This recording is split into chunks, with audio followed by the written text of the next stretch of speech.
seryoso at isang kapamilya po na karapat-dapat po lumaban para sa ultimate aid po kuya na hindi po naririnig ang opinion ng iba kuya. Pati na rin po ang opinion sa akin kuya dahil mas importante po yung pakikisama ko sa kanila. Dahil alam ko po mas kilala ko po sila kuya dahil nakasama ko po sila sa isang bahay kuya. At nakita ko rin po kung ano po talaga yung ugali nila kuya kaysa po sa nakikita ng iba at napapanood lang po kuya. Natatakot ka ba na malaman kung ano ang tingin sa'yo ng taong bayan? Ako po hindi po ako natatakot dahil alam ko naman po kung sino po talaga ako kuya at kung ano po yung mga intensyon ko na mabubuti po kuya. Ang salitang pinanghahawakan mo sa taong ito ay ang paglago. Hindi ba't mas lalago ang isang tao kapag nakakaroon siya ng opinion ng iba? Yung paglago po na gusto ko mangyari ay through experience po kuya, hindi po yung paglago na manggagaling po sa ibang tao o opinion po ng ibang tao kuya. Yung sarili ko pong mistakes kuya. Naiintindihan ko. Salamat po kuya. Kung si Caprice tumanging makinig ng mga komento mula sa outside world, si Ashley. Ano ang magiging desisyon? Kuya, makikinig po.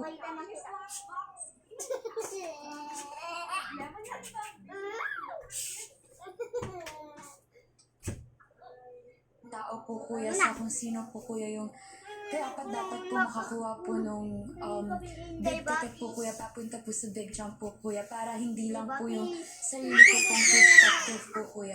Kasi kuya parang sa tingin ko po na mas malaki po kuya yung perspective po kuya, mas makakapag-decide po kuya. Dahil gusto mong mapakinggan ang opinion ng ibang tao para makapag-desisyon ka ng tama, dumiretso ka na sa listening room. Pagdating ni Ashley sa listening room, Kakasabi ko lang, bawal bumaba. Welcome sa aking listening room, Ashley.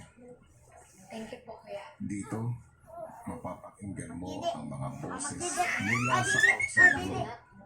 Mga boses ng mga tao sa labas tungkol sa iyo at sa iyong mga housemates.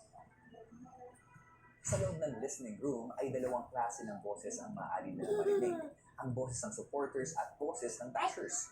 Kung pinindot nila ang kanan o white buzzer, boses at opinion ng supporter ang kanilang maririnig. Pero kung pinindot naman nila ang kaliwa or black buzzer, boses at opinion ng basher naman ang kanilang maririnig. Limang boses o opinion lamang ang maaari nilang marinig at maaari nilang sabihin kung opinion tungkol sa kanila o sa iba nilang kasama ang gusto nilang pakinggan. Magsimula ka na. Mahiga. Mahiga. Tinapatan mo ang kulay puting buzzer Yes po kuya. May bibi ako dito. tungkol kanina. Tungkol po sa akin po kuya. Gusto ko po talagang malaman kung ano po yung sa tingin po nila na reasons po ng taong bayan po na kung bakit deserve ko po kuya na makaabot po kuya sa big night po kuya. At pinindot na nga ni Ashley ang white buzzer. Si Ashley, hindi po kita talaga siya nagpapagpitan niya. Pero gawin mo yung task player, nagpipili task player. Solid. Makaka-apekto pa rin po kuya para po sa akin yung pagdedesisyon ko po kuya, yung perspective po ng ibang tao po kuya kasi mas okay po na malaman po talaga yung perspective po ng marami pong tao po kuya bago rin po ako makapag-decide po sa sarili ko. Para sa susunod na pakikinggan, muling pinili ni Ashley ang puting buzzer. Hello, wait lang po kuya. Kayo lala po kuya.